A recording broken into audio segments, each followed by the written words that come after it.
Tonight we're going to have, or this afternoon, we're going to have a 4-H family fun, and unfortunately, since we all can't meet together, we're going to have to do this virtually.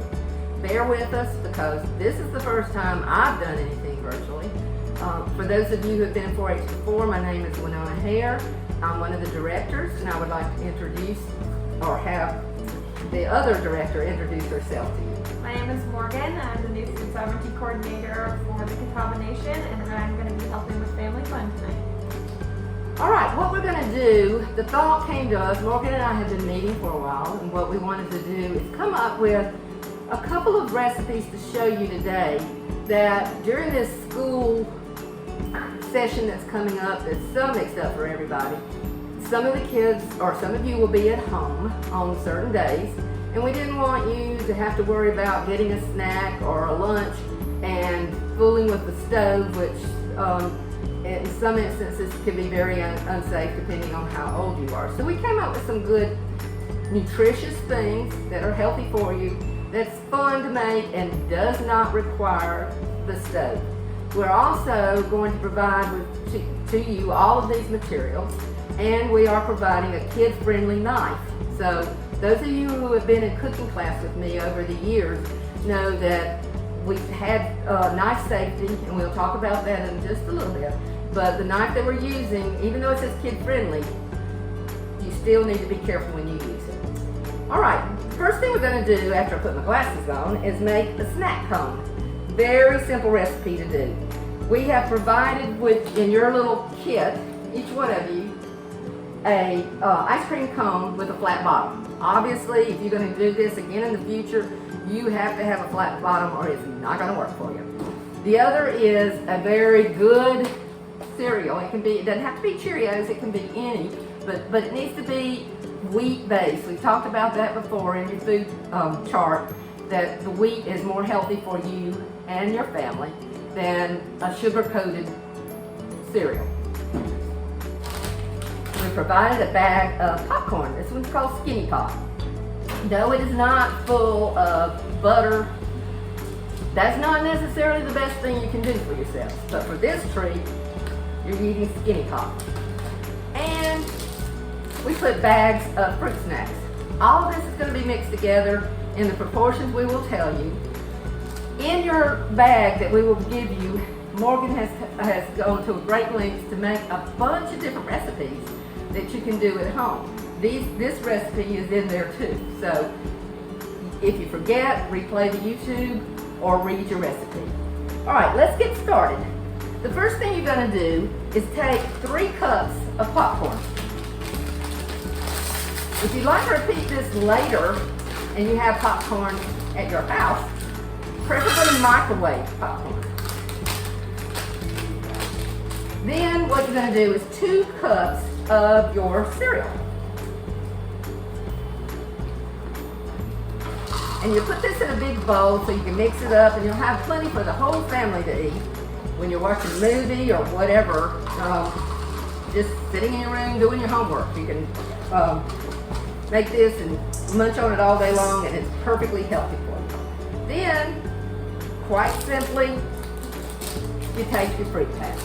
You open it up, couldn't be any simpler, pour it into the bowl. One thing on food safety that we've done in cooking class that I want to remind you, anytime you're going to eat something, or anytime your family's going to eat something, wash your hands before you start. You don't want your germs to be put in on top of this.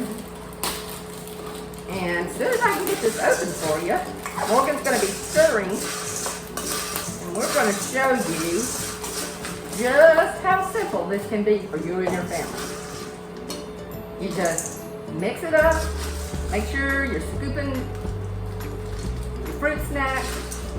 It's okay to kind of cheat if you see one that you particularly like the color of. I like this little turquoise one. You can put it right on top. Fruit snack done.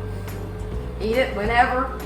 Make sure you clean up your mess, because it's not right to make a mess and leave it for someone else to clean up. All right, now let's start with our what we consider to be a pretty good lunch item that you can make. I know in summer cooking classes we've had a couple of recipes that included raisin bread.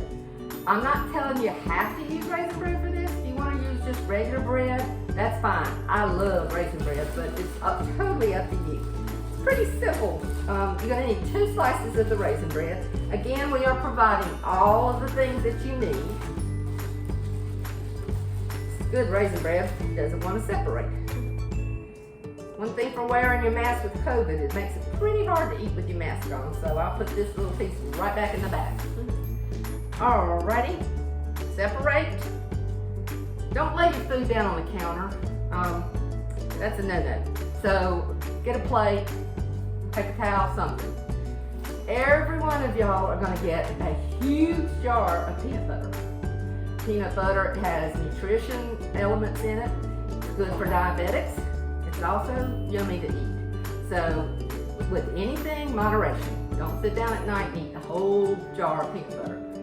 But you take the peanut butter and let Morgan spread that all over the bread. How much you use is totally up to you. Some people like a lot of peanut butter, some people only like a little bit. If you don't like peanut butter at all, you can substitute whatever you want on your sandwich. In a minute, you're going to have a thinly sliced apple that you put on your sandwich. And all of this together, you've got your wheat bread, you've got your raisins, which is your fruit component, you've got your apple, which is your fruit, and you've got the peanut butter, which gives you some protein and other nutrition. So put together, this makes a really good nutritious snack. Everybody in the family can eat one. Again, we're providing kid-friendly knives. Knife safety. If you're working with a sibling, you don't hand them the knife like this. You put it down, as you know, you pass it over and let them pick it up. You don't put your hands in the way. You always keep your hands back of the apple, and you always slice. If you're not paying attention and you're grabbing the apple like that and you start to slice, you're going to slice a part of finger in your sandwich, and that's not good. So you do not have to peel your apple. Some people like their apple peeled, that's fine. There's no specific rules for this. It's to enjoy, so fix it the way you like it. The most important thing to remember about this is you really want to try to get very thin pieces of apple. Sometimes you will have at your house a slicer called a mandarin. I don't want you using that right now unless the whole family is supervising. Those are very, very sharp. If you have it, it will automatically uniformly slice off pieces of apple. But if you're careful, you can get a little piece like that. You can put it on your sandwich, just like that. Put as much as you want on it, or as little as you want on it.